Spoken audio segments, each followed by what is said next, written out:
呢件就係 Brookite 板鈦礦。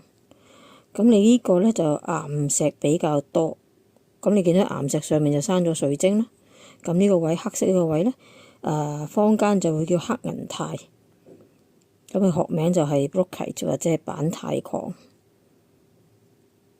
巴基斯坦直送，咁會有水晶一齊。咁值錢就係呢個位嘅啫。